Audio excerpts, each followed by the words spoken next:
Bonjour tout le monde, on se retrouve aujourd'hui dans une nouvelle vidéo qui sera pour vous montrer comment faire une cage quand on part en vacances avec son cochon d'Inde.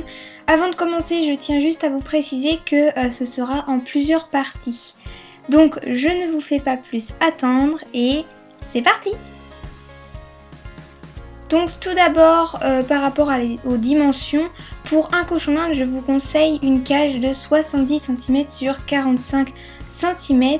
Et pour une cage pour plusieurs cochons d'Inde, donc 2 ou 3, je vous conseille une cage de 1 m sur 70 cm, c'est suffisant pour quand on part en vacances. Moi, je vais vous faire une vidéo pour un cochon d'Inde. Donc tout d'abord, bien sûr, on remplit la cage de litière ou de polaire, ça dépend avec quoi vous avez l'habitude de faire votre cage. Après, je vous conseille de découper du carton et d'en faire un petit abri comme ceci. Et puis après de découper les coins pour la grille. Pourquoi du carton, pas du bois ou autre chose? C'est tout simplement que le carton est léger et si ça tombe, ça ne risque pas de blesser votre cochon d'Inde. Et puis en plus, c'est toujours plus sympathique de faire sa cabane soi-même que de mettre un truc en plastique tout moche. Je déteste ça. Ensuite pour les os, je vous conseille de prendre un biberon. Pourquoi un biberon? Tout simplement parce que ça ne risque pas de bouger ou de tomber, alors que la gamelle, ça pourrait faire peur à votre cochon d'Inde et mettre de l'eau énormément partout dans la cage. Et donc personnellement, je bannirais la gamelle et je prendrai le biberon. Bien sûr, pour les cochons d'Inde qui sont habitués qu'à la gamelle, gardez la gamelle, mais pour les cochons d'Inde qui sont habitués aux deux, je vous conseille de prendre plutôt le biberon. Pour le biberon, je vous conseille encore de prendre un petit et d'échanger l'embout avec un embout d'un grand biberon. On peut voir la différence de taille. Pourquoi? C'est tout simplement parce que dans une cage en plastique, les petits embouts comme ceci, ce n'est pas du tout pratique. Et c'est beaucoup mieux d'en avoir des grands comme ceci et ça sera beaucoup plus simple pour votre cochon d'Inde à boire. Pour boire, donc j'enlève comme ceci et donc voilà ce que ça donne. On peut voir que c'est beaucoup plus grand, puis il n'y a pas de souci, ça tient très bien. Ensuite pour l'attacher, c'est assez compliqué donc je vais vous expliquer, surtout pour les gens qui n'ont jamais eu de cage comme ceci. Moi j'utilise des scratchs énormes en noir comme ceci et puis j'attache tout d'abord en haut, donc un en bas et un en haut comme ceci. Je vous explique pas trop, vous avez les vidéos pour voir. Et puis ensuite on peut voir que ça ne tient pas du tout quand on n'en met qu'un seul. Et donc j'en prends un deuxième que je mets en bas. Je ne fais pas pareil en bas parce que sinon hop on peut voir que ça se casse encore la tronche. Donc en fait je mets le scratch du bas sur la petite grille ici comme ceci. Et donc on peut voir que ça tient beaucoup mieux. Et puis comme ça il n'y a aucun risque que votre biberon tombe ou etc.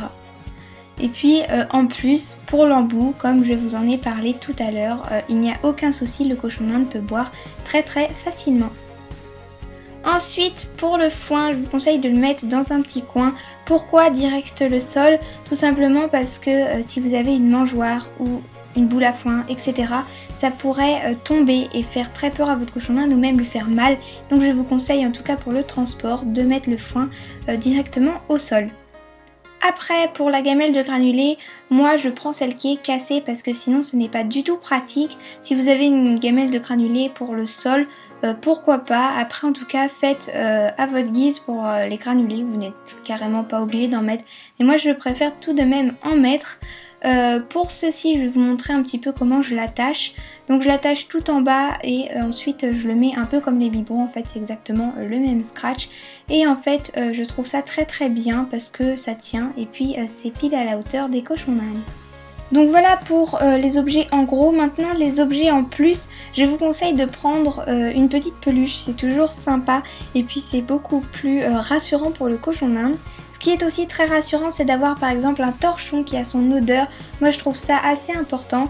Et puis vous pouvez en plus avoir un petit morceau de bois et une petite gamelle avec des friandises, mais ça c'est vraiment à part. Voilà, c'est vraiment des objets en plus. Pour la peluche, je vous conseille de la mettre sous la cabane parce que le cochon d'Inde sera énormément sous la cabane, surtout durant le voyage. Ensuite pour le torchon, moi j'aime pas les mettre par terre donc je le mets au dessus.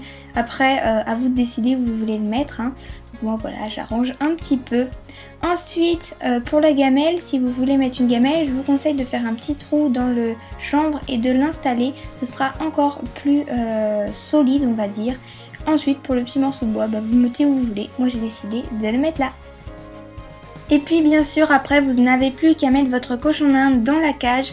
Pour le cochon d'Inde je vous conseille de le mettre 1-2 jours avant, voilà, de temps en temps dans la cage pour que ça le rassure déjà. Voir son nouvel environnement c'est quand même assez important.